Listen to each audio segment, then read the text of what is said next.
Hey everyone, if you're enjoying my RM audiobooks, don't forget to like, subscribe, hit that hype, and maybe check out my Patreon if you want to support the channel even more. Your support means a lot and helps me keep these coming. Now, sit back and enjoy the story. Fake it till you make it. Chapter 44. Author note. Hey, I'm back. I'm not dead.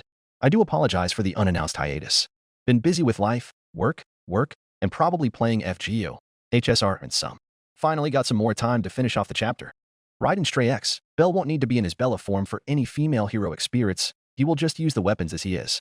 Guessed. I remember reading LB7 when it fully released, and I suppose it is possible to summon ORT, but we'll see. Freddy 8712, in general, Bell won't contract divine spirits.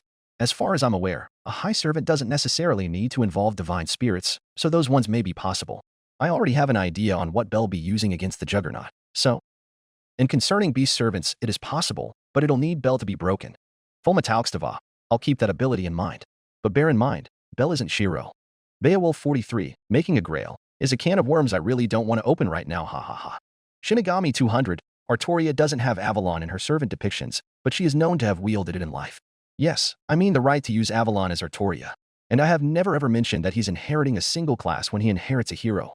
In Fate, FGU, F/SN etc., the servant class system exists because a heroic spirit is too strong to manifest them fully with said system. Bell doesn't inherit or contract servants, he inherits the heroic spirits themselves. Altars are a totally different matter, but using Artoria as an example. If Bell inherits Artoria, when he loads her, he gains access to all of her weapons and abilities. Whether he can use all of them at once depends on how strong he is. When he does, he will have access to Ronghominiad, Excalibur, and Caliban. But that doesn't mean he will be strong enough to fully manifest all three weapons and use them to their full potential all at once. Back to the matter with altars, it also depends on what Bell's mental state is. Taking the Apollo War game for example, Bell inherited Ushiwakamaru, but his anger and wrath allows him to manifest Ushiwakamaru as Minamoto no Yoshitsun and Terra no Kagekiyo.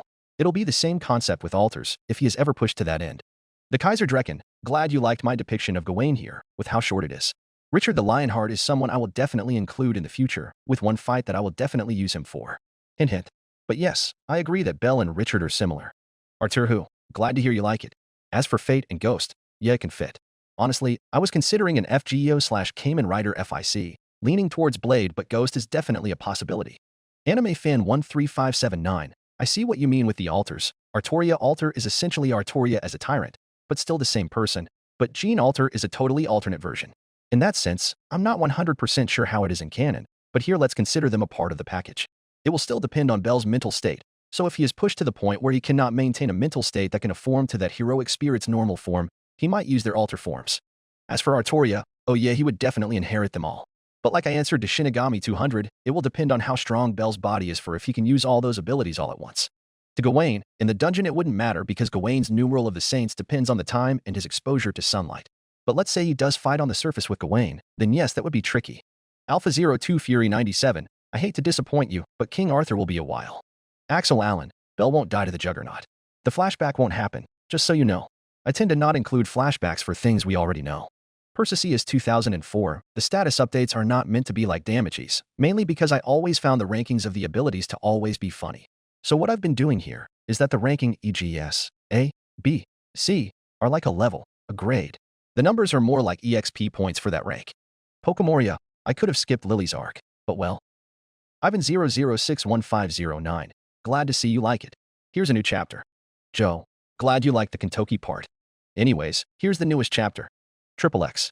Back on the surface, in the Hostess of Fertility, Lunmar was carrying a stack of plates, and she asked as she walked past Chloe and Anya, has Rhea been back yet? Chloe shook her head, not at all, Naya. Where do you think she's gone? Anya sighed, no idea, Naya. This is the worst. Naya's gone for at least a week, and now Rhea Naya's left too. Lunmar looked at the piece of paper on the desk, she left us a note too. I know she's gone off randomly sometimes, but she always comes back, and she never left a note before. Anya placed a few chairs in place at the tables. Naya, don't think she got into some trouble? Chloe shrugged as she wiped the tables. I don't know, Naya. I'm worried something from her past has come up. Lunmar nodded, possibly. The shorter cat person stretched her arms after placing a few more chairs in place. Maybe she might have even gone into the dungeon, Naya. If she has, I hope the brat finds her. Gods know how much good our resident crossdresser can do on that end. Mia's voice reached their ears, earning a few flinches from the three waitresses, and they all turned to see the dwarf walking in. The dwarf glared at them. Also, just be aware of what you're saying. As if on cue, the three spotted Syr walking in, and they quickly understood. Lenoir let out a short breath. Let's get back to work. The three went back to work, but all of them gave the gray-haired girl looks regularly. Syr sighed to herself, both in worry and exasperation at her best friend's sudden disappearance. Line break. Sometime later that day, Hestia and most of the other gods were in the meeting room in the Tower of Babel. Hestia had a determined expression on her face, and Takumi Kazuchi looked at her curiously. What's got her so worked up? The naming part of this meeting, that's what it is. The Japanese god turned to see Artemis walking past him to sit next to Hestia. Makes sense. The goddess of the hearth gripped the parchment in her hand tightly. It's everyone's second title. I need to make sure they get good ones. The goddess of the hunt sighed. Relax, Hestia. The children will accept most of their titles. True, I'd say it's us gods that take those names more seriously. The three turned to see Hephaestus walking to them, followed by Mayak and Hermes. The god of messengers raised an eyebrow. Oh, is Freya not with you? Artemis shook her head. No, unfortunately we've got no idea where she is at the moment. Hermes nodded, and I'm guessing Ishtar doesn't have any interest in attending this time too. Hestia snorted. What do you think? None of her children are getting new names. Besides, I'm sure she'd rather stay holed up in her home. Mayak smiled dryly. I suppose you're not wrong. All right, settle down, everyone. I am your host today, I am Ganesha. And so the meeting of the gods began.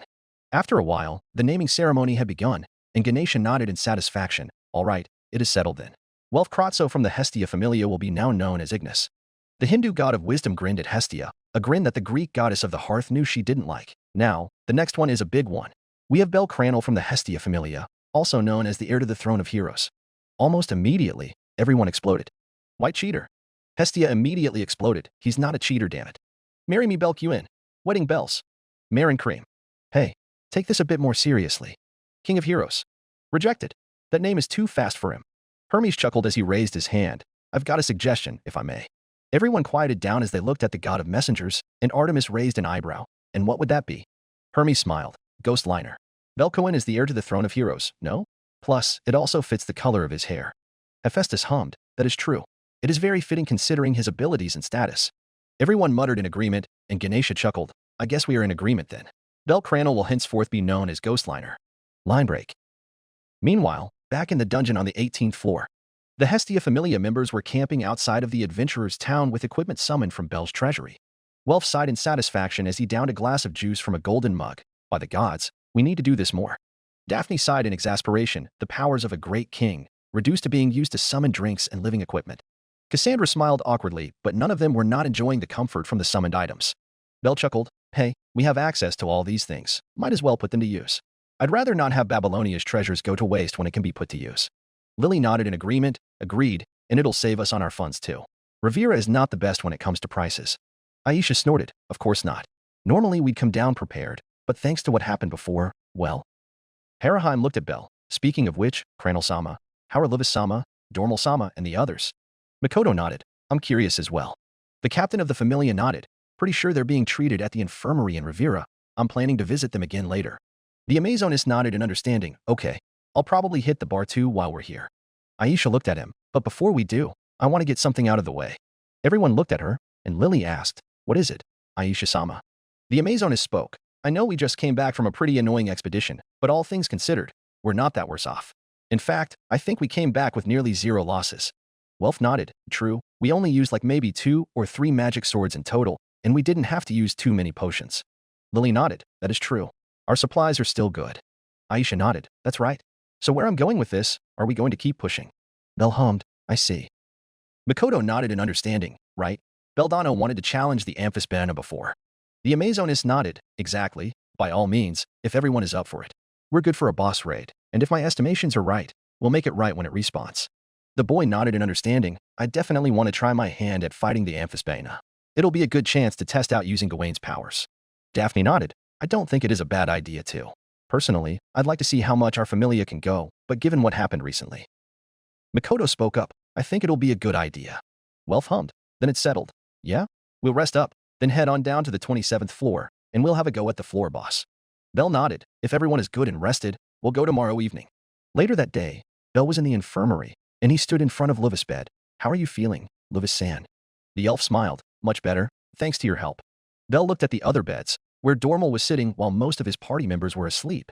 Dormal grinned. The nurse said we're well on our way to full recovery. Most of us anyways. The boy nodded. I'm sorry for the ones we couldn't save. Luvis snorted. Don't be. It's unfortunate that we couldn't save everyone, but it is in no way your fault, Cranel. Dormal nodded, agreed. We lost a few men here too, but damn am I glad we didn't lose more. The elf nodded in agreement. We all signed up for this. Matter of fact, I consider ourselves lucky to have encountered your familia when all that happened. Luvis looked at his party members. There will always be risks when seeking the unknown. It is how the dungeon is. It is what adventuring means. So do not feel responsible for what happened. Bell looked at him. In that case, I shall not say more. Luvis smiled. On that note, I must thank you, Cranel. The boy raised an eyebrow. Oh? But I didn't do that much. It was my familia members that did most of the work. The elf nodded. If you were referring to assisting us on the way back, perhaps. But in the face of that moss huge, none of us would have stood a chance. Without you, all of us would have perished. Dormal laughed. I still cannot believe what I saw. That magic of yours was incredible. Bell smiled. Thank you. The dwarf leaned back in his bed. So, what do you plan to do now? The boy looked at Dormal. We'll continue down to the 27th floor and challenge the amphispana. That will be the end of our expedition. If you'd like, we can come back and bring all of you back to the surface too. Luvis shook his head. No need, but thank you for your offer. We've already chartered a group to assist us in returning to the surface with the Ganesha familia. Dormal grinned dryly, but I suppose the Hestia familia is aiming higher. To think you consider challenging a floor boss after all that. I suppose we still have ways to go. Bell smiled. It was something we were considering doing, but we weren't sure if our supplies would hold out. Now that we've gone to the 25th and more, I'm confident we can make it there. The elf nodded. Then I pray for your victory. The dwarf laughed. We can't repay you if you're dead now, can we? The boy chuckled. We'll do our best. Bell looked at the door. Before back at the pair, I should get going then. We're departing in a few hours. I'd rather we go there before the amphispana fully respawns. Dormal and Luvis nodded, and the dwarf spoke again. Good hunting. The boy walked to the door and smiled. Thank you. I'll see you on the surface. With that said, Bell left the room, leaving Dormal and Luvis to rest with their companions. Line break. A while later, Bell and the rest of the Hestia familia were back on the 26th floor, having gone through the 25th floor quickly. Now, Aisha and Makoto were at the front, while Bell brought up the rear, with Welf, Daphne, Cassandra, Lily, and Haraheim in the middle. The Amazonas and Samurai slaughtered monster after monster, and they made their way quickly through the hallways. Aisha thinned her lips as she shouldered her sword, still not enough.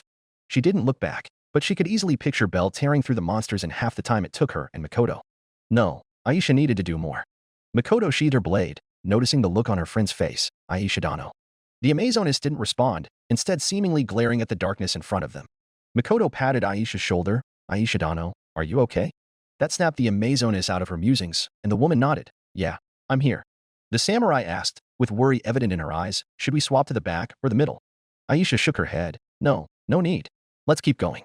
I want everyone to get as much rest as we can. We can't have our captain tire himself out before the main event. Makoto nodded slowly. Fair enough. But don't push yourself too far. The Amazonas snorted. Don't worry about me. I'll be fine. Aisha took a breath. Let's keep going.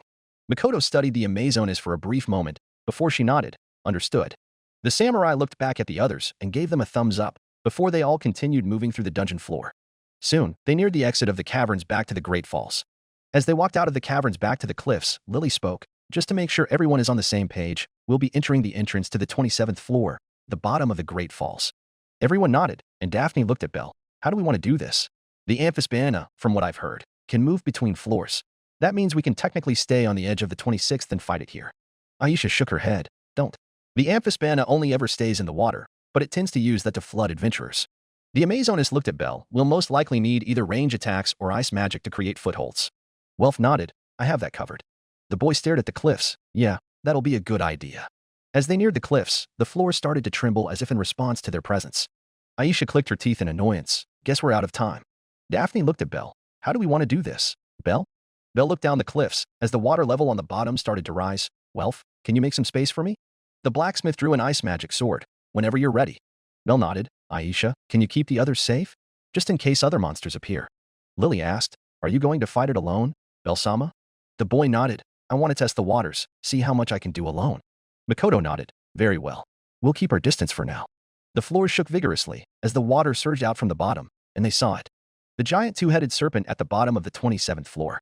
Crystals shone on its back, and the twin-headed reptile gave a mighty roar. Bell took a deep breath. All right, here goes. The boy dashed for the cliffs. I'm counting on you, Welf. The blacksmith nodded. Gotcha. Hiyo. Welf swung the magic sword at the bottom, unleashing a wave of cold air that froze a good amount of the water surface. Bell kept his gaze trained on the amphispana. Load. Go away. Excalibur Gallatin appeared in his hands as Bell landed on the frozen surface, the holy sword of revolving victory glowing with power.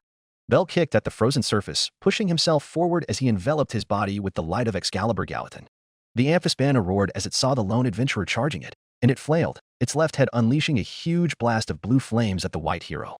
Bell tightened his grip on the Gallatin, bringing forth more of its powers, and with a mighty yell, swung the sword. A blast of energy shot out from the slash, cleaving an opening in the flames as Bell continued forward.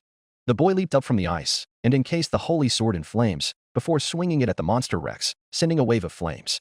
In response, the right head of the Amphispana breathed out red mist, and the flames quickly dissipated within. Bell landed on the ice, so that's its mist. The Amphispana didn't let up and unleashed another wave of flames, forcing Bell to leap away as his foothold was destroyed. The boy stayed in the air for a brief moment, weighing his options. Swapping to Gilgamesh or EMY would certainly cut the fight shorter, but he still wanted to see how much he could do with Gawain's powers. Bell landed on one of the floating icebergs, noting that the Amphispana's movements and flames had destroyed a portion of the frozen surface. The boy took a short breath. Let's try close range then. Aina had told him before that adventurers usually relied on ranged attacks or coordinated attacks from land to take down the boss. But with Welf's ice magic sword, the Hestia Familia had another option open for them. Bell dashed forward once more, leaping across the icy footholds as he closed in on the Amphispana. The reptile bellowed as it flailed around wildly once more, creating massive waves that knocked the icebergs around. The boy quickly leaped into the air before the waves could reach him, and Excalibur Gallatin exploded with flames. Bell neared the heads of the Amphispana, and the right head shot out with its jaws wide open. Skillfully maneuvering himself in the air, Bell swung his sword at the reptile's head, landing a devastating slash. The Amphispana howled in pain, and the second head quickly came in with its jaws open to chomp down on the adventurer. The white rabbit easily saw it coming and kicked at the Amphispana's head, moving out of harm's way. As Bell fought the monster Rex, the other members of his familia watched from the cliff of the 26th floor. Daphne kept her gaze trained on Bell's figure, amazing as ever. I never would have thought I'd see a level 4 solo the Amphispana. Aisha nodded, her face betraying none of her thoughts. Yeah, the Ishtar familias fought it a few times, but that was with Phryne leading the raids. The Annie and Ira had participated in those raids, and even then they had always relied on Phryne's monstrous strength and their numbers, never just Phryne alone. The Amazoness let out a deep breath. Bell. He's already in the league of a first-class adventurer. Cassandra watched as Bell batted the Amphispana's head aside with his sword once more, but why is he just using that one sword? And he's not using that large magic blast from before. Makoto studied their captain. He's testing himself to see how far he can go with that one hero. Lily nodded. Bell-sama did say that. But the Amphispana's missed attack is forcing him to fight up close. Welf snorted. I doubt it. That sword is one hell of a masterpiece. The mist might work against normal blasts, but if he uses the one he did with the Moss Huge. Haraheim asked, will it overwhelm the mist? The blacksmith shook his head. To be honest, I don't know. He stared at the magic sword in his hand, and he thought to himself, my magic swords definitely won't be of much help here. Daphne watched their captain. You know, no one ever said it before, but I always thought Bell's skills were absurd. Everyone looked at her, and Haraheim asked, how so? The redhead studied their captain's movements. Bell has always had such a wide range of abilities. He could fight up close like a vanguard, or he could dash around for hit and run tactics. Hell, he even qualifies for a top-tier long-ranged mage. Daphne watched as Bell smashed the Amphispana into the water, sending massive waves rolling at the edges of the floor. But now that he's using only one hero, it feels more normal, like what you'd expect from an adventurer. Aisha chuckled. Ah, I see. That's what you mean. The redhead nodded. Yeah. Lily asked, what are you two talking about? The Amazoness explained, us adventurers, we usually have a limited number of skills and abilities. To say nothing of level 5s and above, a normal adventurer would normally be limited to their weapons. If you're lucky, or you're an elf, you get to use magic. Otherwise, you use skills, which would usually be limited to your weapon of choice or personal traits. Everyone nodded in understanding as Aisha continued. Take me for example. I've been at this for a few years now, but aside from my development abilities in Hell Chaos, all I have is my experience and technique. Makoto quickly understood. I see. Everyone else will be similar. But Beldano has so many, I can't even keep track. Daphne nodded. Exactly. And it's frightening because I can already think of a few ways Bell can end this fight. Back with Bell, the boy landed on one of the few remaining icebergs in the lake. He watched as the Amphispana dove into the water, noting the numerous gashes and burns he'd inflicted on the monster Rex. The boy leaped up just in time to avoid the floor boss jaws once more. All right, I think this is enough. Bell had gotten used to using Gawain's powers already, and he had a pretty good idea of how much he could do. The boy threw the Gallatin into the air. This sword is a reflection of the sun. Its flames burn away all that is impure. The Gallatin exploded into a miniature sun, before rapidly shrinking back into the broadsword, falling straight into Bell's hands. Bell dashed forward as flames exploded around his blade, Excalibur. The amphispana roared as it felt the magical energy from Belle, and it blasted its mist and flames at the white-haired adventurer. Belle simply leaped upwards, avoiding the flames in the mist as he came down at the amphispana, Gallatin. The beast reared both of its heads, jaws wide open to chomp down on the boy, but it was too late. The boy swung his sword, unleashing a concentrated wave of flames and magical energy the moment the blade met the monster. Instead of how Belle used the Gallatin against the Moss Huge, Belle was using it just like how he would with a Rondite Overload. All the energy from the noble phantasm surged out in an instant, blasting right through the body of the amphispana. Belle landed on one of the remaining icebergs as the amphispana gave a final cry before exploding into ash. The boy brandished his sword, before letting it fade away as the powers of Gawain left his body. Well done, Belle-sama. Belle turned to see the rest of his familia members on the shore, and the boy quickly made his way to them. Welf grinned. Holy shit, dude. At this point, we don't even need to be here. Aisha sighed with an exasperated smile. Here I thought it was bad enough that you took down the Moss Huge on your own, but this is just something else. Mikoto smiled. All things considered, I'm not surprised. Belle laughed softly. Hey, stop it. I'll let you guys take the amphispana next time. Daphne snorted. Next time. Who? Everyone turned when they heard Lily's voice, and Haraheim asked, What's wrong, Lily-sama? The prum giggled giddily as she held up a piece of flesh. It's a dragon liver. We got a drop item. Aisha chuckled. That one will fetch a much better price than the undercoral, easily double the amount. Lily's eyes gleamed with greed. Double? Daphne chuckled. You had to say it. The Amazoness shrugged. What? She'll find out eventually. Belle chuckled. All right, that's it for today. Let's head back up to the 18th floor and resupply, and we'll call it for our expedition. The boy glanced back at their supporter, that is, once Lily is finished. Welf chuckled. I'll go help her. The blacksmith jogged over to help Lily look for more drop items, while the rest just kept watch. Line break. A short moment later, Belle and his familia were on their way back to the 18th floor. They were taking it easy now that they'd finished their expedition, and Belle was in the back bringing up the rear, with Aisha and Mikoto on the front. As the two swordswomen cleared off the monsters, the group was about to head up to the 21st floor. But before they could, they were met with a large group of adventurers. Belle quickly recognized Bors at the front. You. Bors-san. Bors' eyes lit up with recognition. Little no. Ghost Liner. Good to see you. Belle blinked in confusion and recognition at the name. Ghost Liner? Do you mean me? The head of Rivera nodded. Right. You've been down here, so you wouldn't know. That's your new alias, Belle Cranel. You're no longer the little hero, but Ghost Liner now. Lily Oat. Ghost Liner. That sounds cool, Belle-sama. The boy smiled dryly, knowing full well that they wouldn't know the true meaning of the name. I suppose so. A werewolf with gray hair stepped forward with a scowl. Bors. We can't waste any more time. Bors gave the werewolf a glance. Relax, Turk. We should ask them for help. The Ghost Liner here is a powerhouse. We could definitely use his help. Aisha narrowed her eyes. And just what are you doing, Bors? I never thought you'd come down here, much less lead such a huge party. The Amazoness gave the group a brief look, and she estimated there were easily 40 adventurers here, although they were mostly level 2s, with a few level 3s in the mix. Turk scowled. These people? Are you sure, Bors?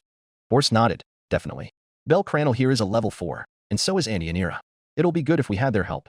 Not to mention, the Ghost Liner here soloed the Apollo Familia. Belle asked, What is it you need help with, Bors-san? The man grinned. We're hunting the Gale Wind. She killed Jean on the 18th floor, so we're getting revenge. Not to mention, there's a pretty big bounty on her head. The boy narrowed his eyes. The Gale Wind, you say? The Hestia Familia immediately knew who the man was referring to, and they didn't like what they were hearing. Bors nodded. That's right. Turk here saw her killing Jean, but he couldn't stop her before she left. That's why we're here. Belle thinned his lips. I see. Are you sure it's her? Lily nodded. Do you have proof that it is her? Turk scowled. Are you calling me a liar? Belle glanced at him, and the werewolf flinched when he saw the look in Belle's eyes. Are you? The Gale Wind shouldn't be in the dungeon in the first place, and I'm sure she would have no reason to kill an innocent person. Bors raised an eyebrow. Oh, you say it like you know her. I've been an adventurer for years, but even I don't know her personally. The boy nodded. I do. I met her outside Oreo before, when we defeated Antares and saved Artemis-sama. Welf nodded. That's right. The Gale Wind helped a lot in saving the people from Antares. She wouldn't go around killing people randomly. Turk glared at him. And I'm saying I saw her leaving the place where Jean was attacked. From the way you're talking, you might even be involved in his death. That put the Hestia Familia on edge, and Aisha narrowed her eyes at the werewolf. But before she could say anything, everyone except the Hestia Familia suddenly felt like they couldn't breathe. The Amazoness glanced at Belle, whose eyes gleamed dangerously as he spoke. Watch your tone, mongrel. Gilgamesh's powers started leaking through in response to his annoyance, as Belle stared at Turk coldly. You said you saw her leave the place, but you don't even know if it was her. The way I see it, all of you are here because of the bounty. More of the king's powers leaked through. As Belle looked at Bors, as it happens, the Gale Wind is a dear friend of mine. Bors started sweating. Look, Ghost Liner, you gotta be reasonable, okay? She killed one of our stash. Aisha spoke up. What happened to your own life being number one, Boris? Turk growled. I don't care what you say, she killed one of ours. There's no way we're letting that slide. Bell looked at the werewolf. Is that so? The werewolf reached for his sword. If you want to get in our way, we'll butcher all of you. Load. Gilgamesh. Turk froze when the full pressure of the king of Uruk hit him, and all of the adventurers watched in horror as countless golden portals appeared behind the Hestia Familia, with countless weapons protruding out of those same portals. Bell stared at the group of adventurers. If the gale wind killed one of your friends, then she would have had good reason. I might as well finish the job. Boris panicked. Wait. Calm down, Bell Cranel. Hold on a second. The boy paused, giving him a look, and the man breathed. Look, we're not 100% sure it is the gale wind. Yes. But what is happening is that the killer is definitely here in the dungeon. Boris stared Bell in the eye despite the countless blades aimed at them. We just want to find who killed Jean, that's all. If it's really the gale wind, then the bounty dash. Bell narrowed his eyes. The bounty? Boris quickly shook his head. No bounty. But we do want justice for our fallen comrade. But the killer might be a level 4, that's why we thought it'd be the gale wind. The boy fell silent. Before he spoke, fine. We'll tag along to find this killer. But if it happens to be the gale wind? Bell trailed off, and he gave all the adventurers before him a stare. Boris nodded quickly. Sure, you got it. The representative of Rivera looked at the people behind him. So that's how it is. We probably won't be bounty hunting, all of you. Turk scowled. What the hell, Boris? Just a word from some no-name asshole like him, and you're backing out? Boris glared at the werewolf. Shut up, you idiot. He ain't some no-name asshole like you. The gale wind soloed a few familiars on her own. Bell Cranel is the same, and he did it as a level 2 and ahead on fight. We're down here already, so I might as well see it through, but I ain't risking my life for that bit of cash, even if it is a hefty bounty. The werewolf snarled. When did you become so spineless?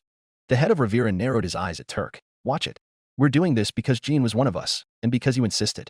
But between you and Bell Cranel, I don't need to even think once to know who to side with. Boris glanced at Bell. The ghost liner single-handedly took down the Apollo Familia, has good relations with the fucking Loki and Freya Familia. Not to mention, he was the one who dealt the final blow to the abnormal Goliath we fought not long ago. Or have you forgotten already, Turk? Turk grinded his teeth, but the glare from Boris, Bell, and the looks from the Hestia Familia kept him silent. Boris nodded in satisfaction. We'll still look for this killer, but if you want to pick a fight with the Hestia Familia, leave me out of it. The man looked at the others. That is the case right now. Those of you who want to help us find who killed Jean, you're more than welcome to stay. But if you feel like this ain't worth your time, it's fine if you want to head back up. The adventurers all muttered amongst themselves. If there's no bounty, I'm out of here. What a joke. All right, guess we're heading back. Soon, approximately half of the hunting party left the dungeon floor, leaving half with them. Turk scowled. What the fuck? Are they all just gonna let Jean's killer go free like that? Boris sighed. That's how it is. Turk, you're not some greenhorn, for fuck's sake. You should have seen this coming. The werewolf glared at Bell and his group, but didn't say a thing when he saw the divinity behind Bell's eyes. Bell looked at Boris. All right, you want to find this killer? Yes? The eye-patched man nodded. Oh, of course. Line break. A short while later, the group of adventurers reached the end of the 24th floor. Welf sighed. I doubt we'll find this killer at all. Didn't we just come up from the 27th floor? We didn't see anyone else. Aisha snorted. Well, to be fair, the dungeon floors are huge. We only took the main routes. They probably knew the dungeon well enough to avoid them. Lily looked ahead of them. At this rate, we'll have to go back further down. Makoto nodded. But it doesn't matter. Even if it's just a dozen adventurers, I don't feel comfortable letting them take on Riodano, if it's even her in the first place. Harahan nodded. Is it wise to just follow this party, though? Daphne nodded. It'll be fine. We're stronger, and Belle was the only one who fought the Amphispana. All of us are pretty much in top condition. Cassandra pursed her lips as she studied the other adventurers. I don't know why, but something just doesn't feel right. Belle looked at her. You think so too? The healer nodded. It just feels very suspicious. The white-haired rabbit nodded. Exactly dash. Before he could continue, the ground shook, and a loud boom reached their ears. The shaking continued for quite a while, and Turk panicked. Boris. It must be her.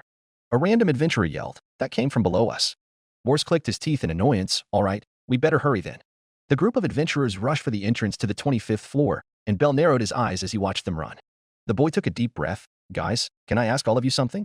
The members of the Hestia Familia looked at him, and Lily asked, What is it? Bell-sama. Bell looked at them. I want all of you to keep watch here at the entrance. Aisha raised an eyebrow. Here? All of us. The boy nodded. Yes. This shaking. It's not normal. If anything, the ones responsible will probably be running soon. I want all of you to be here in case someone comes running. Well furrowed his brows. But what about you? That means you'll be going down alone with them. Bell looked at him. I'll be fine.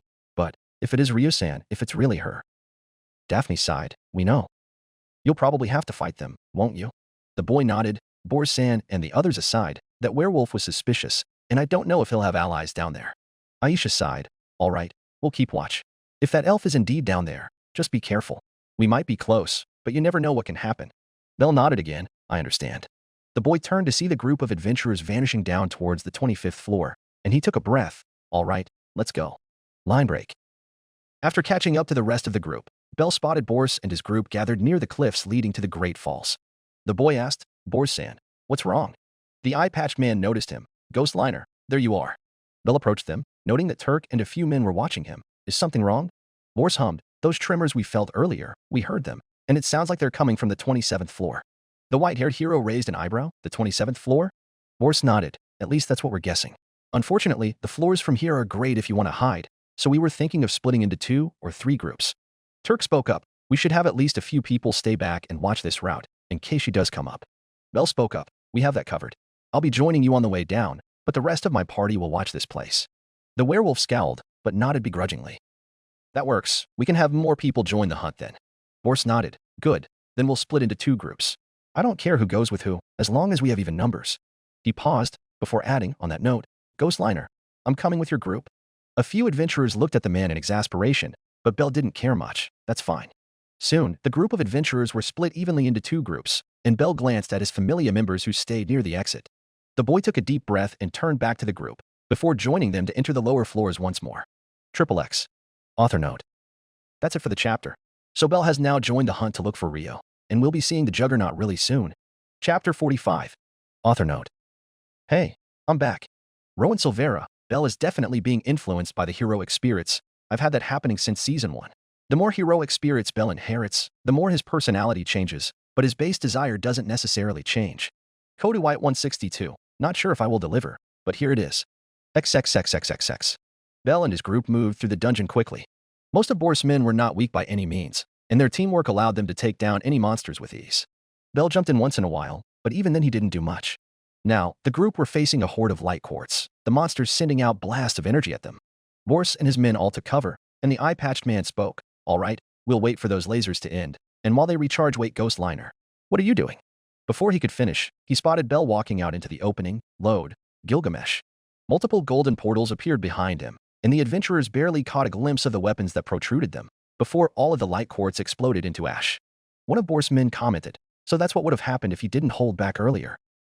Another adventurer spoke. You remember when the entertainment district went up in flames? I think I remember this same golden glow before everything went to shit. You think it might have been him? More than likely, considering the Ishtar Familia got absorbed into the Hestia Familia. Another adventurer spoke. Boris, I'll only ever say this once. Good job not letting Turk piss him off. Boris snorted. Yeah, well, don't get used to it. We were way too close for my liking. The group continued making their way through the dungeon floor, until one of Boris' men yelled, Hey Boris, take a look at this. Bell followed after them, and he spotted Boris and his group looking up at the ceiling. Boris frowned. What the hell is that?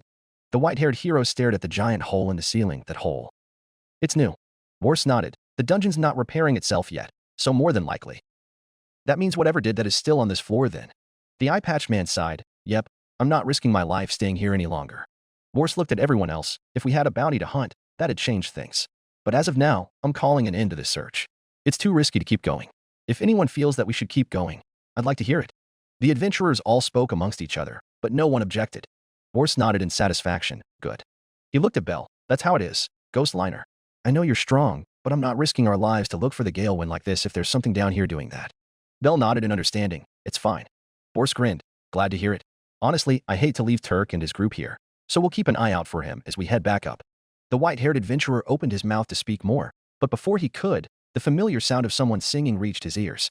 A random adventurer stiffened up. What the hell? Do you guys hear that too? What is that? Singing. Bell's lips thinned as he felt the command seal's call. He looked at the group. Boris-san, I think all of you should leave as soon as you can. Something is wrong. Boris nodded, frowning as he listened to the singing. You're not wrong. We'll do just that once we find Turk's group. Bell nodded. Before he turned away, we'll part ways here. I'll go check out what's going on. And if Ryuu really is down here. With that said, Bell dashed away, leaving the group of adventurers to search for the other search party. Line break. A short while later, Bell reached a safe room where a relatively large pool was, and as expected, he found Marie singing on a rock next to the water. The boy called out, Marie. The mermaid's eyes snapped open, and she beamed. Bell. Marie dove into the water, swimming towards him as Bell approached the water.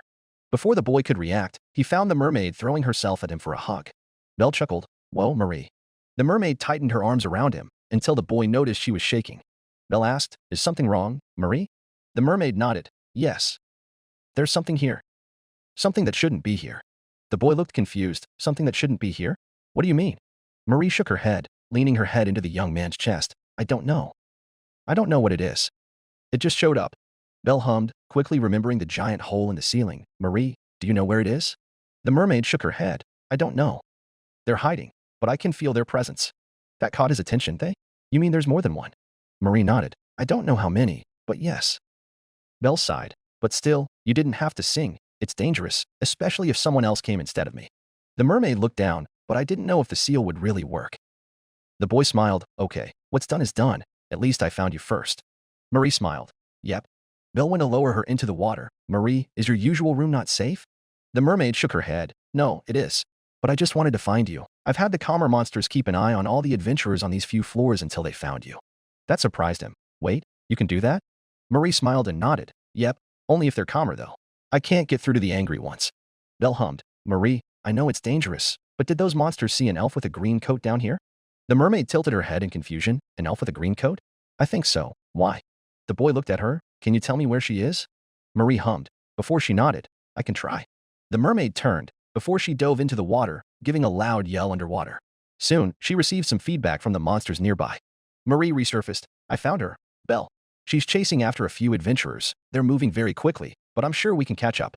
Belle nodded. "Okay, can you bring me to her?" The mermaid nodded. "Follow me." The pair sped through the dungeon, with Marie in the water and Belle on land. Soon, Belle and Marie heard a scream. "Jura." Belle narrowed his eyes, recognizing the voice. "Ryuu-san." Marie slowed down. "They should be just up ahead.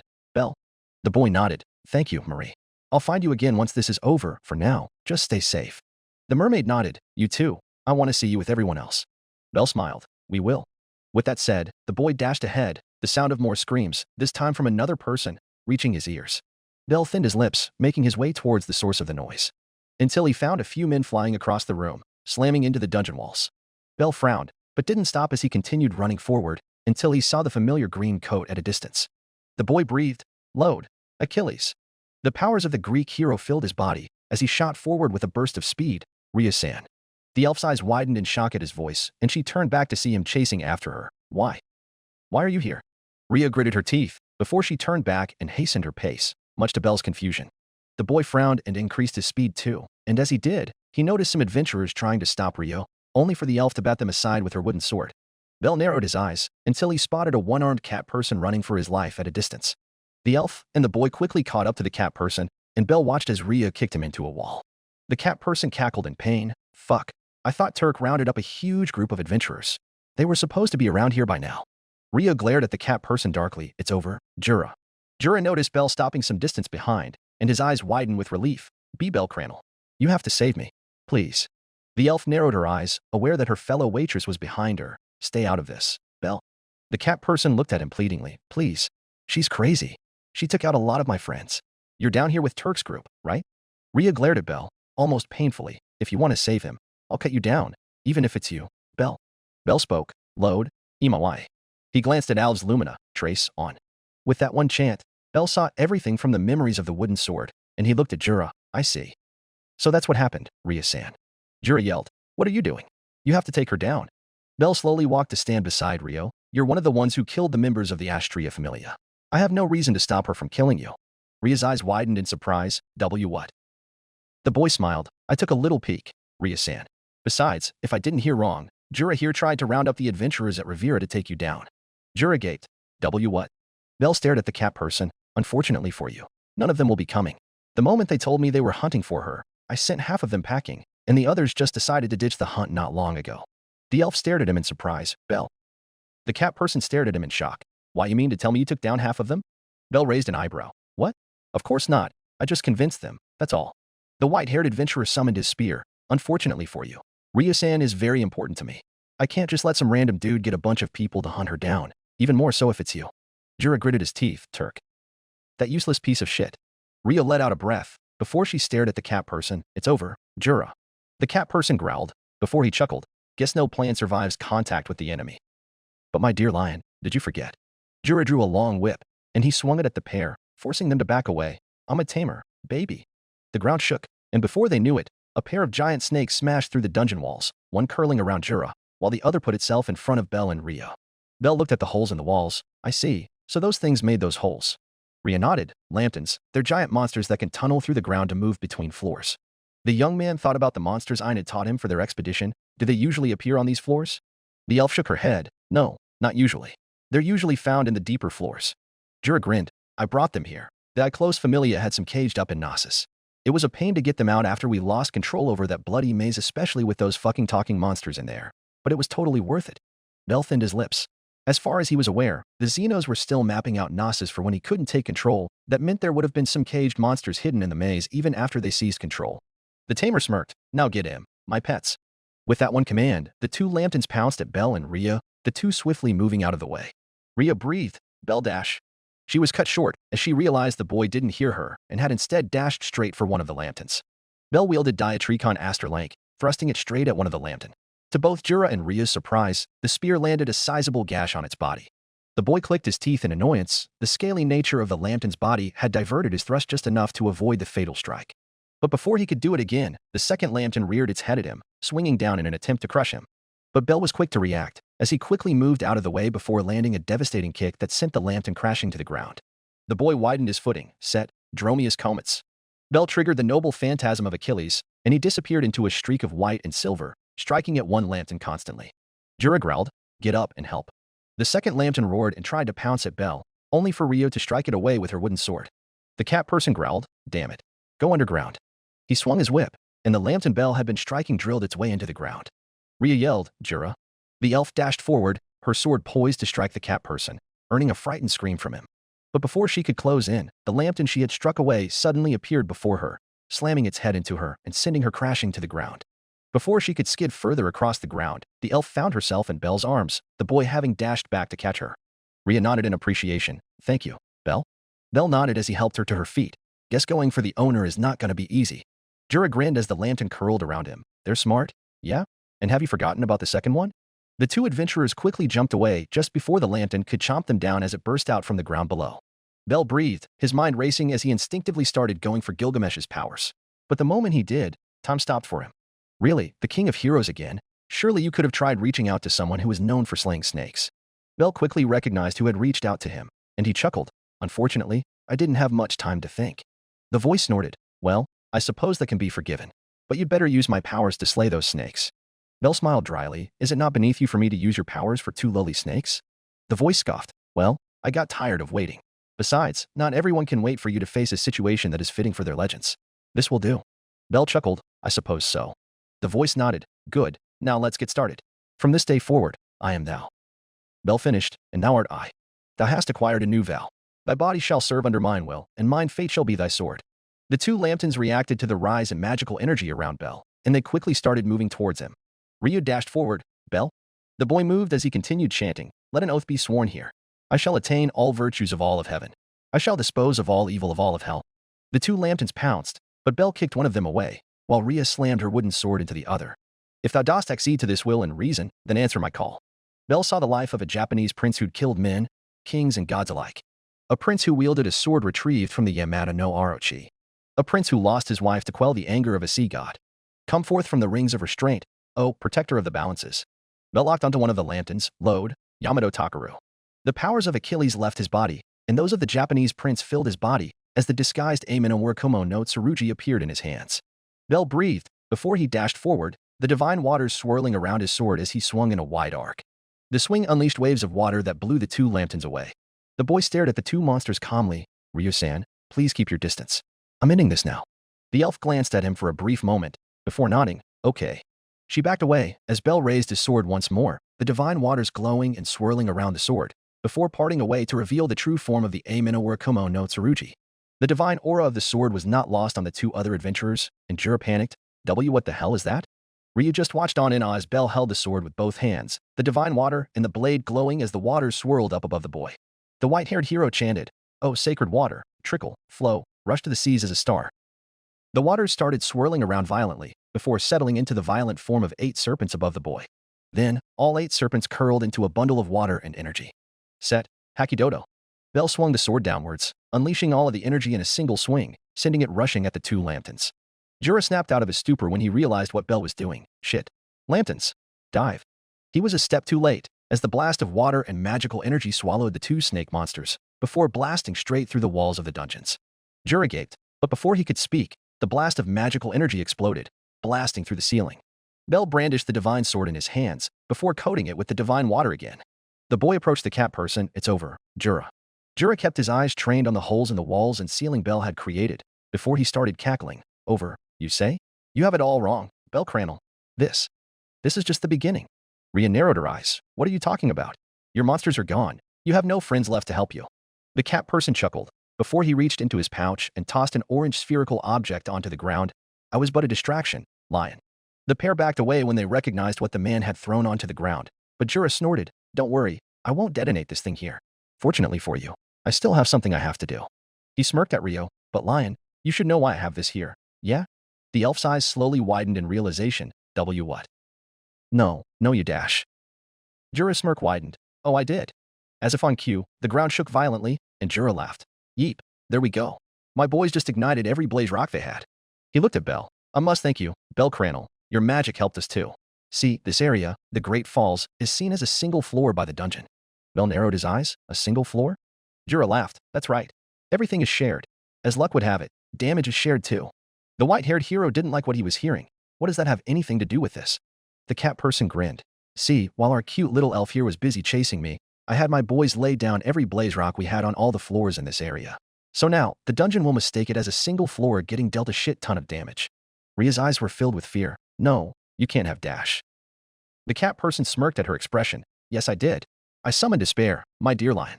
The elf snapped, and she grabbed the cat person. Do you know what you've just done? Jura just laughed. Of course I do. The past 5 years. I've been studying, researching everything I could find on the best way to get that beauty to show up. He smirked at Ryu. As fate would have it, you showed up right when I had everything ready. Talk about right timing. The elf growled, and she slammed the man onto the ground. Jura. Without hesitation, Ryu drew her shorter blades and slammed them into Jura's body, repeatedly stabbing him in the chest and the throat. Jura cackled despite multiple stabs to his body. It's a shame. But there's nothing. And nothing. Why you can do to stop this. The cat person laughed despite coughing up blood, and as if on cue, they heard a loud growl, followed by what sounded like a low cry of pain. Rhea froze as her face turned pale, much to the joy of Jura despite his wounds. Bell looked around. What was that? Jura cackled as blood leaked from his mouth, and now. Bell, let me see why you won last time. The elf's arms fell limp. It's the same.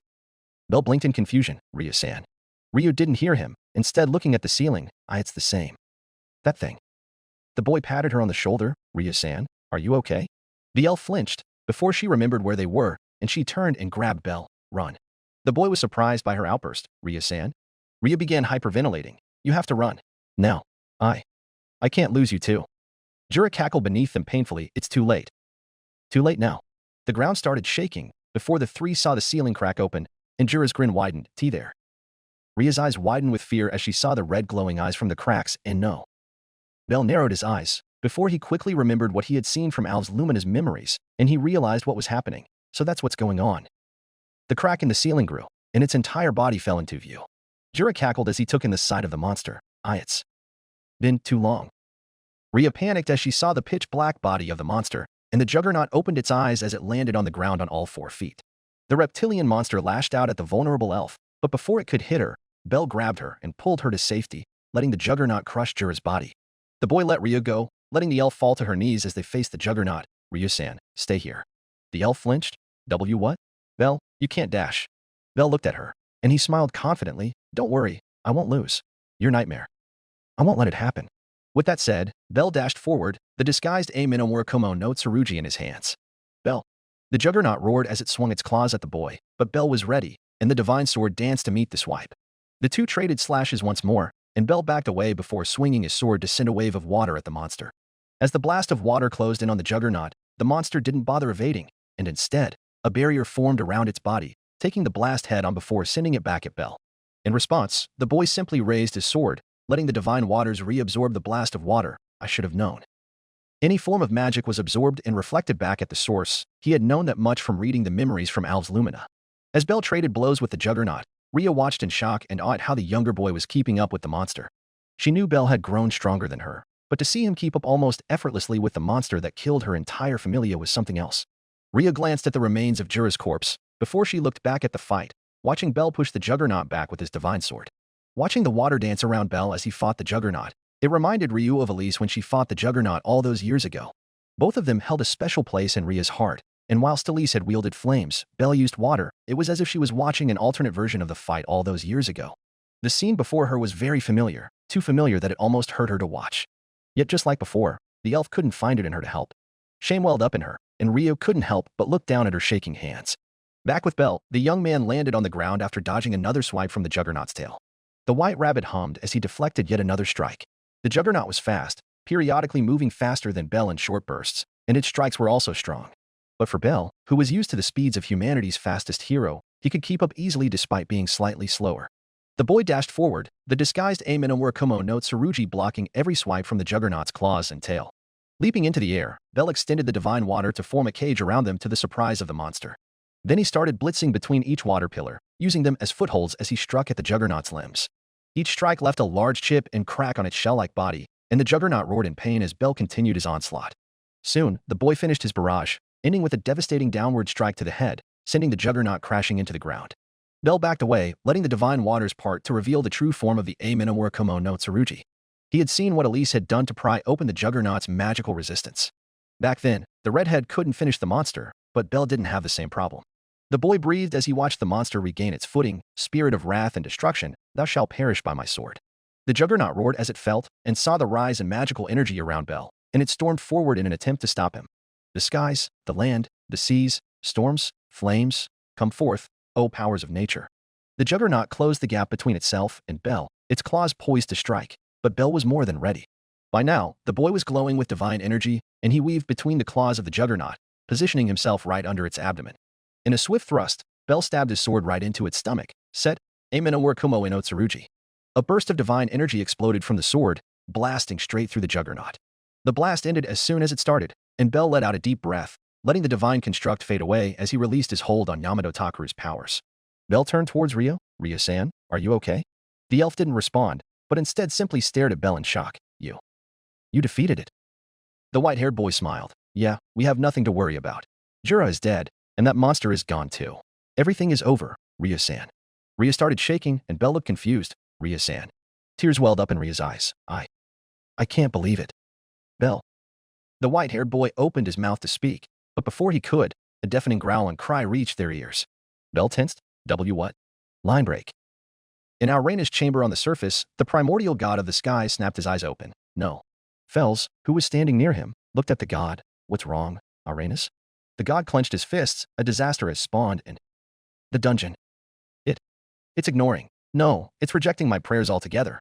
The sage widened his eyes in shock. What? Aurenas grunted in frustration, this feeling. The Amenomura Kumo no Tsurugi. Fells raised an eyebrow. Amenomura Kumo no Tsurugi? The god nodded. It is a divine weapon, and to use it is to momentarily become a god. Bell Cranel, so he's gained access to it. The sage looked at him in shock. What? Aurenas tightened his fists. The damage dealt to the dungeon earlier would have already been enough to summon the Juggernaut, but now that Bell Cranel has defeated the Juggernaut through that sword. The dungeon is furious. Fells asked, furious? What do you mean, furious? The god of the skies breathed. It has narrowed in on Bell's current state. I don't know what will happen in the future, but it wants Bell gone now, and it will do anything to do it. Aurenas looked at Fells. Fells, do you still have a way to contact him? The sage nodded slowly. If he's kept the gem I gave him, I should be able to. The god nodded. Tell him he needs to get out of the dungeon now. And he needs to stop using any heroic spirits that have any, even a tiny bit of relation to the gods, right now. Fells nodded. Understood. Line break. Bell looked around, not liking what he was hearing, and he looked at Ryo. Ryo-san, we should go. Ryo was still shaken by the sudden cry, for it had all but told her that things were not over yet. The elf looked at Bell when she heard his voice, but the moment she did, she spotted the walls crack open behind him, and her eyes widened. Bell. Behind Ash. She was cut off, quite literally. You. Bell's eyes widened in shock as he watched Rhea's upper body fall to the ground. Or why you sayin'? Before he could move, Bell spotted a glimpse of a figure speeding at him, and he drew his dagger just in time to block the strike. Then he got a good look at it. It was humanoid, just slightly taller than him, and it was made from the same material as the Juggernaut. Its head looked like a sleek and humanoid version of the Juggernaut, and it had bladed arms that looked like the individual claws of the Juggernaut. Bell glared at it, Rhea's dead body still very much in his view. Overload. In his rage, the boy didn't chant the names of any heroic spirit. and instead took on the powers of every heroic spirit he had access to. His body glowed a blinding white as Bell slammed the humanoid juggernaut into the wall. Summoning the golden eater in his hands, Bell slammed the axe down on the humanoid juggernaut, shattering it with a single blow. The boy looked at Ryu, his mind racing to find something he could use to save Ryu in his arsenal. But before he could continue, he heard the dungeon's cries again, before 4 more humanoid juggernauts appeared before him. Bell's eyes darted around them, and the 4 humanoid juggernauts dashed at him. Excalibur Gallatin and the Arondite appeared in his hands, and the boy swung hard, shattering 2 of them with a blast of energy. With the powers of all the heroic spirits in his body, their magical resistance, despite being stronger than the normal juggernaut, stood no chance as they exploded into ash. Releasing his hold on the 2 holy swords, Bell summoned Yusamidori and Azumaru, before slicing down the other 2 humanoid juggernauts in an instant. With that done, Bell focused on Ryu, and he narrowed his eyes in frustration, for he couldn't think of anything that he could use. Not even the herb of immortality would work, for you couldn't grant someone eternal life once they were dead. Until he remembered a member of the Argonauts, another demigod who was the son of Apollo. He closed his eyes, and he reached down into his link with the throne of heroes. Then time stopped. Yet, all there was this time was silence. Despite time stopping for him, Bell couldn't feel a response from the hero he sought out. Bell called, "You can hear me, can't you, Asclepius?" The voice of Asclepius sighed. "I can." The boy asked, "Then what are you waiting for?" "Because I am reconsidering my choice to bestow you my legacy, boy." Bell gritted his teeth. "I don't have time for this." Asclepius snorted. "Time? We have all the time we need." The boy glared. "I have to save her." The doctor scoffed. "Save her? She's already dead." Bell growled, "And you possess the powers to overturn even death." The doctor hummed. "You are not wrong. But it is the intention that is making me reconsider." The boy was baffled. "Intention? What do you mean, intention?" "I want to save my friend. Is that wrong?" Asclepius snorted. "I will admit this much. Thus far, you have proved worthy of every heroic spirit you have inherited. I will not deny you that. But to use my powers is to become a doctor. You have proved worthy to be a hero, a king, and even a demigod. But you are no doctor." Bell gritted his teeth in frustration. "I don't have time to argue about this. If you're a doctor, help me save her." The doctor hummed. "If that is how it is, then I have nothing more to say. A true hero is not one without losses. Let this be a lesson, young heir." Asclepius' presence started to fade. "A life is a precious one. But if losing one can treat that stupidity of yours, then it is what it is. But again, I am no doctor if I were to leave her to die. So as a hint, look into that treasury of yours. You should have all you need there. Perhaps once you've figured it out, I shall pass my powers to you." Bell growled, and he reached out. "No." To the heroic spirit's surprise, he felt Bell's hold on him. "What?" The boy tightened his grip as he pulled in, revealing the spiritual form of the heroic spirit. "I can't just let her die."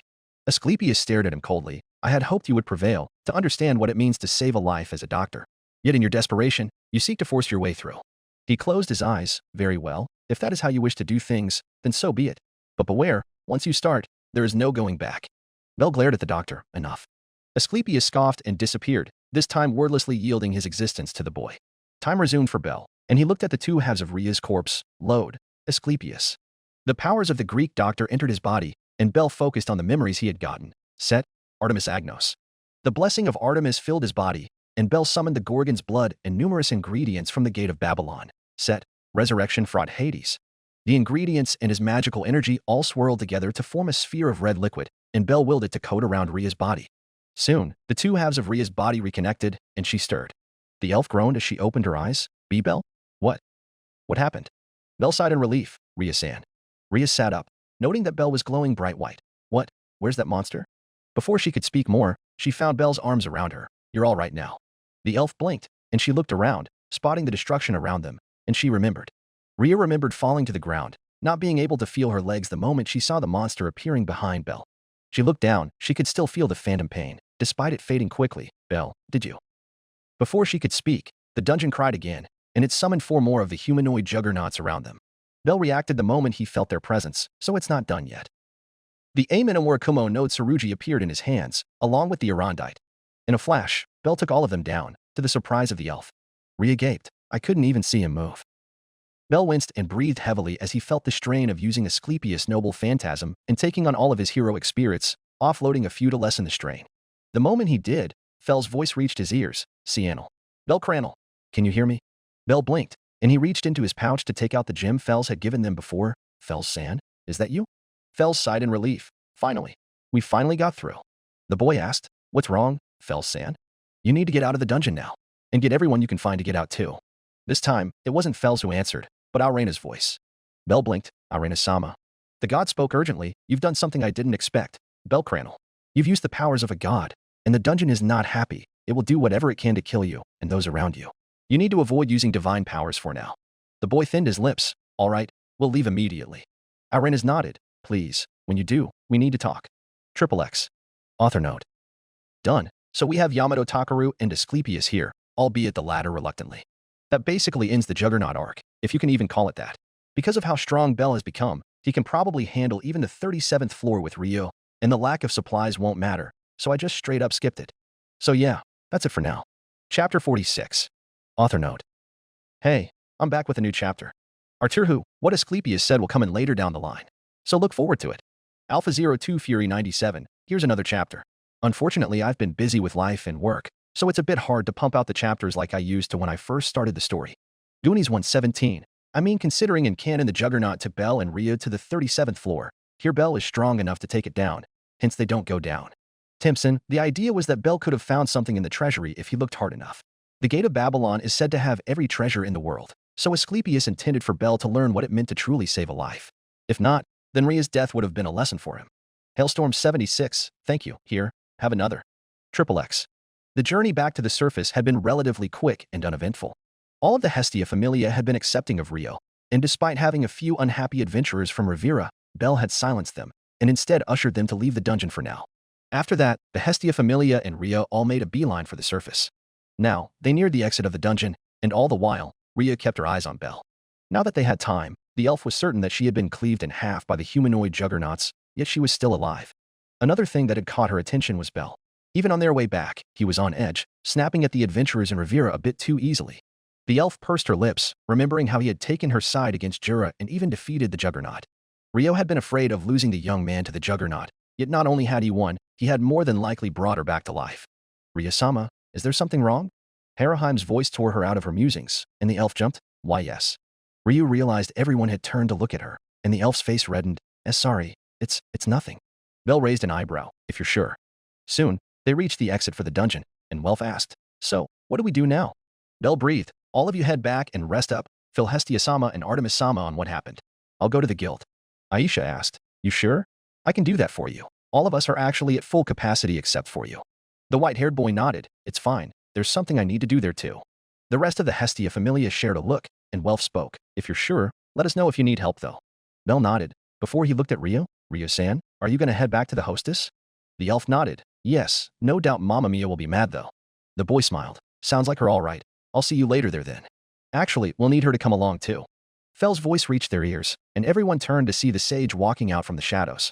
Lily gasped, Fell-sama. Fells nodded. It's been a while, members of the Hestia Familia. Unfortunately, we don't have time for pleasantries. Aurena-sama wants to speak to Bell and the Gale Wind as soon as possible. That caught everyone's attention, and Makoto asked, what happened? Fells blinked in surprise. You mean Bell Cranel didn't tell you?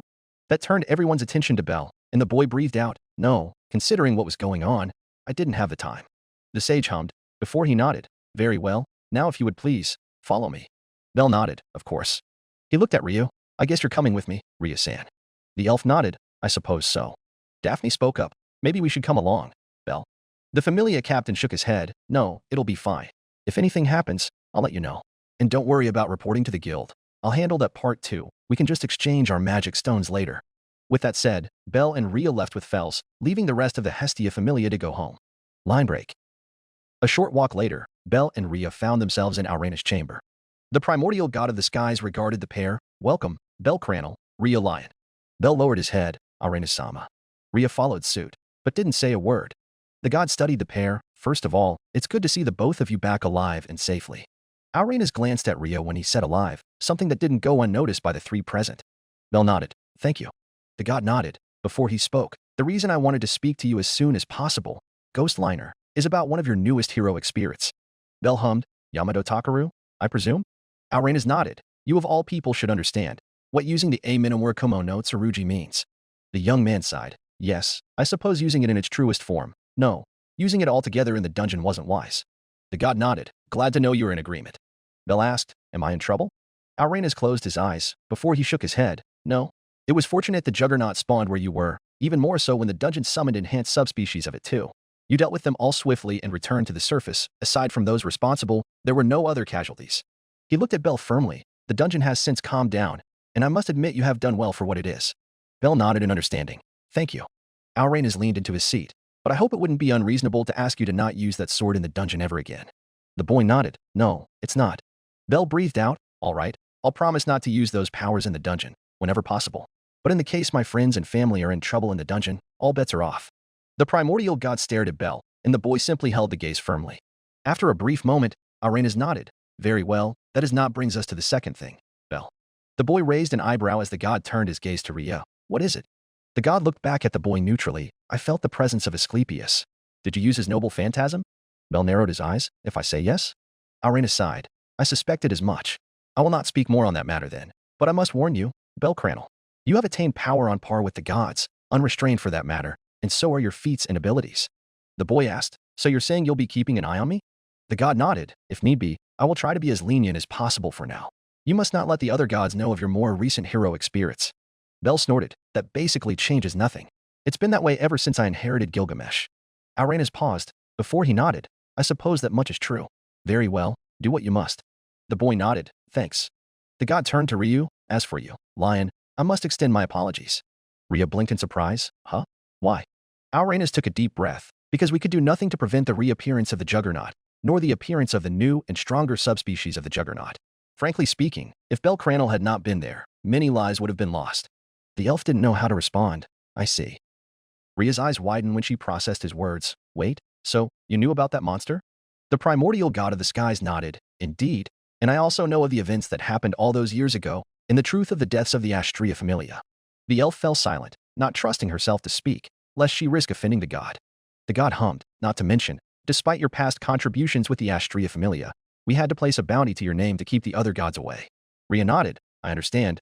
I committed unforgivable crimes back then. I don't expect to be forgiven now, nor am I asking for forgiveness. I am way past that. Alrain hummed. I suppose so. The god looked at them both. Now, if it is all right, I would like to hear what transpired down in the dungeon from the two of you recently, from the beginning. Bell and Ryuu shared a look, before they nodded. A short while later, Alrain sighed as he took in what the two adventurers had told him. I see. To think the remnants of Evolus would be involved. They still haunt us even to this day. The primordial god looked at Ryuu. Again, I apologize for everything that has happened. Bell looked at the primordial god of the skies, and he quickly remembered something he had seen from the memories of Alv's Lumina, something that had been on his mind for a while on their trip back to the surface. Bell spoke up. Alrain, this whole series of events happened because Jura wanted revenge on Ryuu while seeking to tame the Juggernaut, as you call it. Alrain nodded. It would seem to be the case. The boy narrowed his eyes. He took advantage of the bounty you placed on her. If I had not interfered, more lives would have been lost because they were keen on cashing in the bounty. Alrain's eyes narrowed slightly. What are you implying, Bell Cranel? The air around them suddenly started to feel heavy, and Ryuu could easily feel the divine aura leaking from the god. Yet, as soon as she felt the pressure, it subsided, but not because Alrain had reeled in his powers. No, a similar pressure leaked out of Bell, effectively pushing the god's presence back.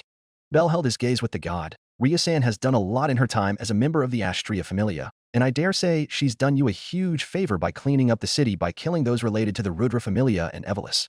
Alrain hummed. I cannot deny that. The boy nodded, then placing a bounty on her doesn't seem like a good way to show your appreciation, does it? The god sighed. No, I suppose it doesn't. Very well, I will remove the bounty and pardon all alleged crimes and charges against her. Ryuu's eyes widened. Wait, are you sure? Alrain nodded, and he closed his eyes. Frankly speaking, we had done it to keep the people happy, and plus, we never had the chance to speak like this. But with how many years has passed, I believe it is about time we did the right thing.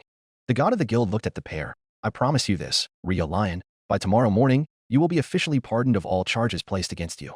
The elf lowered her head. Thank you, Alrain. Alrain looked at Bell, wanting to speak more, but decided against it. I will not, however, announce the existence of the Juggernaut or its subspecies. As it stands, the majority of our adventurers will not stand a chance against them. I hope you understand that. Bell and Ryuu shared a look. Before they nodded, I understand. The god hummed. Thank you. I will allocate some reimbursements to the Hestia Familia and the hostess under your name, Ryuu Lion, for all your troubles. Alrain looked at Bell in particular. I hope this will smooth things over, at the very least. Bell held his gaze. Before he nodded, I understand, if that is what you wish to do. Ryuu looked at Bell, before back at Alrain, who just nodded in satisfaction. The god leaned back into his chair. Then that is all I wish to say today. Unless you have any more questions or requests, I would like to continue with my prayers to the dungeon. Bell shook his head. No, I'm done too. Do you have anything you need, Ryuu-san? The elf shook her head. No, I don't think so. Alrain nodded. Good. Thank you for your time. Both of you. A short moment later, Bell had gone to report his expedition to Aina, having told Ryuu to head back first. The half-elf sat in her chair, rubbing her temples. What am I going to do with you, Belkuin? Bell smiled. Well, trouble just seems to find its way to me. Aina snorted, understatement of the year. She shook her head, but I suppose everything ended well. You defeated 2 abnormal species in the Amphispana alone. As a new level 4, that's a lot you've achieved in your first expedition. Bell chuckled. I suppose it is. Aina nodded. At any rate, you're on your way to becoming a top-rate first-class adventurer. I wouldn't be surprised if you became a level 5 today. The boy laughed softly. You're exaggerating, Aina-san. The half-elf scoffed, says the record breaker for going from level 1 to level 4 in less than a year. Bell just laughed. I guess you have a point. Aina let out a breath. All right, I think that's about it for today. Let me know if you need anything else, okay? The boy nodded. Will do. Thanks again, Aina-san. The two stood up to leave the room, and they reached the main reception area. Aina looked at him. I'll keep your report and mark it as completed, but you will still need to exchange your magic stones to fully complete everything. Bell nodded. I'll have Lily and someone come to do that later. Everyone's tired, so I want them to get some rest. The half-elf smiled. Spoken like a true familia captain, they really do grow up fast. The boy chuckled. I'll take that as a compliment. Aina giggled. You should get some rest too, okay? Bell just waved it off as he turned for the door. I'll see you next time, Aina-san. The half-elf just waved as she sat down at her post, continuing with her paperwork. As Bell walked out of the guild, the boy blinked when he spotted Ryuu at the exit. Ryuu-san? Didn't you go back to the hostess already? The elf perked up, and she smiled softly. No, not yet. I want to talk to you, Bell. Bell raised an eyebrow. Me? Ryuu nodded, preferably in private, if possible. The boy nodded. Sure, we can talk in my familia home. Line break. A short walk later, Bell and Ryuu were in one of the empty rooms in the Hearth Mansion, this one having only a desk, chair, and a simple bed. The elf looked around. I'm surprised to think you'd have a random room like this. Bell smiled dryly. Well, the Apollo Familia had so many members, to be honest. We've repurposed a lot of the rooms, but we kept some aside in case we recruited more members. Ryuu nodded. That makes sense. The boy leaned on the desk. So, what did you want to talk about? The elf took a deep breath. Bell? Did I die back there? Bell fell silent for a while, and Ryuu looked him in the eye. I remember, when you defeated the Juggernaut, I was happy. But then the next one appeared, and I couldn't feel my legs. The boy sighed. Yeah. The Juggernaut subspecies appeared, and it sliced your body in half. I had to contract Asclepius and use his noble phantasm to bring you back. Ryuu pursed her lips. I see. Uranus. He didn't seem happy. Bell looked at her. No, but I don't care. Ryuu-san, you mean a lot to me. I won't let you die just like that, even if the gods don't like it. Hell, they can deem me an enemy all the same. I'd do it again. The elf took a deep shaky breath, the moment she first held Bell's hand resurfacing her mind, and she was aware of just how much Bell had done for her in the short amount of time they knew each other. Even when told that she was a murderer, Bell had sent the adventurers who came to hunt for her bounty back, and he had quickly helped her take down Jura, all without question. Then when the Juggernaut appeared, not only did he defeat it, but also brought her back to life when the dungeon summoned a stronger variant. Ryuu clenched her fists. Please, don't say that. Bell looked at her in confusion. Why not? The elf let out a shaky breath. Because I won't be able to face Syr and you. The boy looked even more confused. Why not?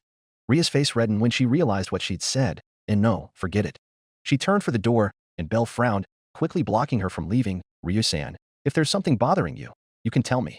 The elf tightened her fists in frustration, and she tried to pull Bell aside. Move, please. To her surprise, Ryuu quickly found that she couldn't get Bell to move despite being putting in a lot of force. Bell furrowed his brows. No, I won't. Seeing that monster again must have been hard for you. I can't just leave you be. If there's anything else that's troubling you, dash.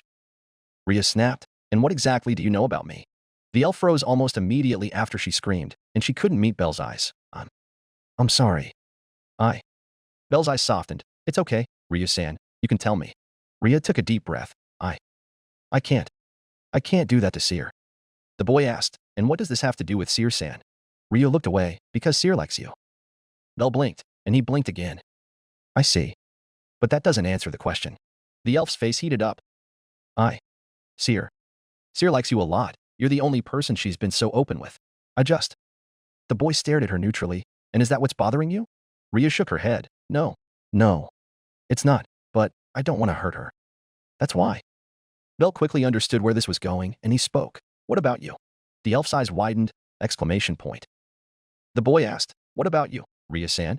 Doesn't that mean you'll be hurt too? Ryuu looked down. Syr. I owe her my life, and now I owe you too. I made a promise that I'll always support Syr, to repay her kindness for saving my life. I can't possibly try to take the person she loves. I don't have the right. Bell stepped forward, and the elf took one back. But Ryu-san, I also owe you a lot. You were there for me when I first started as an adventurer. You were the one who taught me when I had no one to rely on. The elf didn't respond immediately, but Syr dash.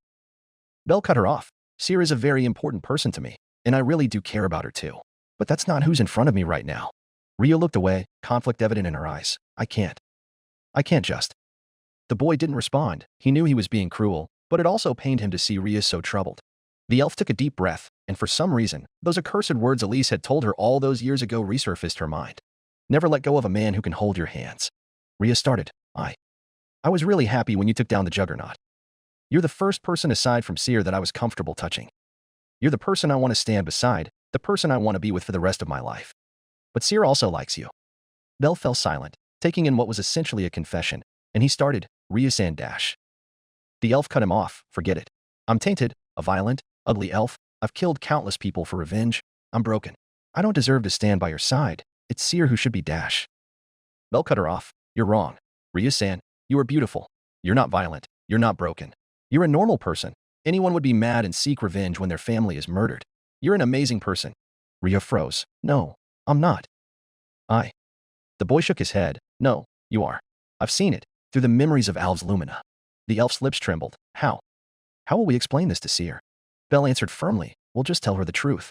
I'm sure she'll understand. She's not that petty. Ryu clenched her fists. I don't know. Belle. I really want this. I really do, but... The boy nodded, and we can. Only if you want to. Belle reached his hand out. Ryu-san, I'll be honest. I've always looked up to you. I want to make you happy. The elf took another shaky breath as she started to reach for his outstretched hand, only to pull back. I don't know. But before she could, Belle reached out and grabbed her hand. We can figure this out. There's no rush. Ryu didn't pull away, and she nodded. Okay. We'll figure it out. The pair stood there in comfortable silence for a short moment, before the elf cleared her throat. I should probably head back to the hostess. I think I've worried everyone long enough.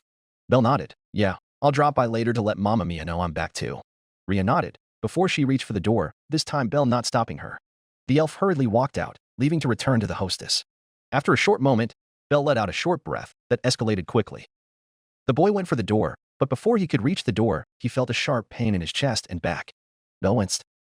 So the strain has finally caught up. Using all those heroic spirits had not been without cost, but fortunately, the boy had only used all of them for a brief moment, and he was stronger than before, so the strain wasn't as bad as when he fought in Terry's. The boy shook his head. He needed some rest, then potentially also tell Mamma Mia that he was back. Line break. That night, Belle laid on Hestia's bed, the goddess of the hearth updating his fauna. Hestia let out a breath. Belkuin, you can level up again. The boy blinked in surprise. Really? Already? The goddess nodded. Every single attribute is maxed out. Fully. Do you want me to? Belle hummed. If every attribute is maxed out, then there's no point keeping it at level 4, I guess. Hestia nodded and started the process. I heard what happened from the others, but they weren't sure what happened on your end when you were separated. The boy fell silent. The members of the Rudra familia, or at least, the remnants of that familia, were involved. They wanted revenge on Ryu-san and also tame a strong monster from the dungeon. The goddess nodded, having seen some bits of it when she was updating his fauna, and you defeated it. Hestia could guess which heroic spirit he had used, for it was one of the 3 newest heroic spirits she could see on his status sheet. Add in the fact that Aurenas wanted to speak to Belle as soon as he came up, it wasn't hard to guess which one he had used. Hestia sighed. Belkuin, please, be careful from now on. More so than ever. You're a level 5 now, and your abilities are no doubt way beyond that too. But anything can happen in the dungeon.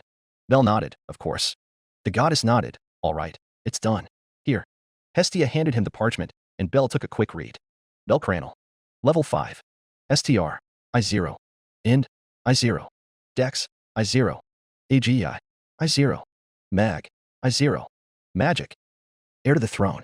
Description. The ability to inherit the powers of legendary heroes from the throne of heroes. User needs to form a contract and connection with the heroic spirit first before using their abilities. Once a connection is formed, the abilities can be used with just the last sentence of the full chant. Chant. I am thou, thou art I. Thou hast acquired a new vow. Thy body shall serve under mine will, and mine fate shall be thy sword. Let an oath be sworn here. I shall attain all virtues of all of heaven. I shall dispose of all evils of all of hell. If thou dost acceded to this will and reason, then answer my call. Come forth from the rings of restraint, O protector of the balances. Load. Blank. Currently unlocked spirits. Heracles, Imaiwae, Sakata Kentoki, Ushiwakamaru, Terra no Kajikyo. David, Chevalier d'Eon, Atlanta, Zhuge Liang, Gilgamesh, Orion, Achilles, Penthesilea, Hessian, Lobo, Galahad, Lancelot, Theseus, Asterios, Gawain, Yamato Takaru, Asclepius. Should a heroic spirit be one of madness or tainted, the following chant must be added after the fourth line. Thou shalt let chaos blind thine eyes, and I, he who doth hold thy chains. Noble phantasms. Description. Once user has established connection to a heroic spirit and is in use, user can use the crystallization of the spirit's legend. A crystallization usually involves utilizing a spirit's ultimate technique or a conceptualized version of their greatest achievement. Chant. Set. Blank. Desire for the throne. Description. As long as the user desires to become a hero, growth of stats will increase exponentially. Effect increases by intensity of determination and desire to become a hero. Development skills. Luck. Belle commented. Just like before, huh? Hestia nodded. Yep. The captain of their familia stood up after Hestia got off him, and he smiled. That was surprisingly faster than I thought. Not gonna lie. The goddess of the hearth snorted. Already level 5 in less than a year. Adventurers spend years to get to where you are, and you do it in a few months. We might have to keep this a secret for a bit. Belle nodded. Fair point. I'd rather not have to deal with so much trouble. Hestia nodded before she asked. I have to ask though, what happened with Ryuu earlier today? The boy fell silent, still considering what had happened. It's nothing. We're fine. The goddess' eyes softened. Belquin, whatever you do, make sure you don't regret it. Belle nodded. Yeah, I'll keep that in mind. Hestia smiled and nodded. Now, as much as I enjoy you being here, you need some rest. The boy chuckled. All right, I should also let the others come in for their status updates, yeah? The goddess nodded. Yeep, just make sure everyone comes in before midnight. Belle headed for the door. Okay, good night, Hestia-sama. Hestia waved. Good night. With that said, Belle left the room for his own, and Hestia sat on her bed, staring at the status sheet of her first child. Not long after, Hestia heard a knock on the door. Hestia, are you there? Artemis' voice reached her ears, and the twin-tailed goddess spoke up. Yes, come on in. The door opened as Artemis walked in, and she asked, so I hear he's a level 5 now? Hestia nodded. It's as I suspected. Belkuin's linked to the throne of heroes, and with how many heroic spirits he's inheriting. Artemis nodded. It's pushing his vessel to grow quickly, isn't it? The goddess of the hearth massaged her temples. The influx is too much. At this rate, even if he doesn't do anything or inherit new heroes, Belkuin's fauna will meet the requirements for a level 6 in a few months, probably even in a few weeks. The goddess of the moon walked over to look at the parchment with Belle's status. On paper, it looks like he's ranking up normally, but Hestia nodded. Every time Belkuin inherits a heroic spirit, he doesn't receive all their powers in one go. He can't. It'd break him. Whoever, or whatever connected Belle's soul to the throne of heroes, they did it so he would receive all of their powers gradually. But because Belkuin's contracted so many heroic spirits, that influx has gone up so much that it's forcing his fauna to grow quicker than normal. Artemis looked at her aunt. You're worried that he'll explode from too much power? The older goddess nodded. Right now, his fauna is keeping it at bay. And as far as I'm aware, his abilities are not tied to the fauna like the other children. If I remove my blessing from him, he will still retain his abilities. The younger goddess asked, do you think we should tell him not to inherit new spirits? Hestia shook her head. I don't know. This is all unknown territory for all of us. I don't want Belkuin to stop growing, but Artemis nodded. We want him to be safe. The goddess of the hearth took a deep breath. I'll probably just have to keep a closer look on his condition. If it gets to the point his body can't handle it, I'll tell him. The two goddesses nodded in agreement, before Hestia prepared to update the statuses of the other members of their familia. Line break. The next morning, everyone in the Hestia familia had decided they needed a break for a few days before they went back into the dungeon. Now, Belle walked into the hostess of fertility. Mia snorted. Look who decided to show up. Syr beamed when she saw Belle. Belle-san, welcome back. The boy smiled. Feels good to be back. The gray-haired girl smiled. Thank you for saving Ryuu. Belle shook his head. No, it's nothing. Ryuu approached them. I wouldn't call that nothing, Belle. The boy smiled softly. Let's leave it at that. Anyo appeared from behind Belle and smacked him on the back. Belle Naya, you have to tell us what happened, Naya. Ryuu Naya wouldn't tell us anything, Naya. Chloe nodded in agreement. She wouldn't even tell Syr, Naya. Belle looked at Ryuu before he looked at the others. That's not my secret to tell, but I can tell you what happened on my expedition before all that. The two cat girls sighed in disappointment, and Chloe nodded. I mean, we do want to know, but we also want to know about Ryuu Naya. Lunwar chuckled as she slid one of the chairs into place. Enough. If Ryuu and Belle don't feel like telling us, then leave it at that. They can tell us when they're ready, right? The martial artist looked at the pair, and the two nodded. Mia snorted. So, when can I have Bella back? Belle laughed. If you want. Tonight, I'm honestly not as tired as I should be. The dwarf smirked. Good to hear. You can start now if you want, but I expect you to be here by 5 p.m. at least. The boy chuckled. All right, Might as well start now. What do we need? Later that day, after cleaning up the shop for the night rush, Bella was in the kitchen preparing the ingredients whilst Ryuu and Anya went to grab more supplies. So, Bella, did something happen between you and Ryuu? The white-haired girl turned to see Syr at the door, and she quickly remembered her conversation with the elf yesterday. Bella smiled. No, not really. Why? Syr hummed. Because she feels, I don't know, more awkward. The white-haired girl hummed. Really? I didn't notice. Syr pursed her lips. I see. Can you tell me what happened down there? I'm worried about Ryuu. Bella stopped what she was doing. Ryuu-san faced something from her past. I don't think I should say any more than that. The silver-haired girl nodded. Her past. I see. If you want to know that much, you can just ask that idiot of an elf in private. I doubt she'd really refuse if it's you. The two white-haired girls turned to see Mia walking in with a tray of meat, and Syr hummed. I think I'll do that. The waitress beamed at Bella. I'm just glad the two of you are back. With that said, Syr walked off, leaving Mia and Bella in the kitchen. Bella spoke after a moment of silence. Thank you, Mama Mia. The dwarf spared the gender-bent adventurer, and she scoffed. Don't mention it. Once that girl puts her mind to something, she won't stop. Plus, she's sharp. She knows when something is off. The heir to the throne of heroes nodded.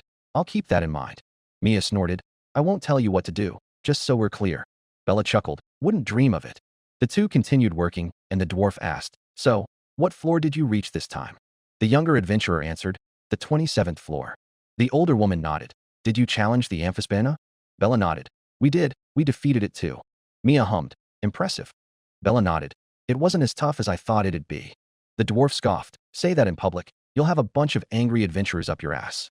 Not that you'll have trouble taking them on. The white-haired girl smiled. Well, I suppose not. The pair continued working in comfortable silence, and Mia spoke. Whatever happened down there, I'm glad it did. That elf, she's happier, like she's free of a burden she's been carrying the whole time. Bella nodded. Yeah. Mia looked at him. I'll only say this once. Thank you, Belle, for helping her. The moment when Ryuu's body was cleaved in half resurfaced his mind, but the younger adventurer simply nodded. Anytime, Mamma Mia. Anytime. XXX. Author note. So that's it for this chapter. A bit shorter than usual, but that's all for this time. I'll probably be slowly starting the Freya arc soon.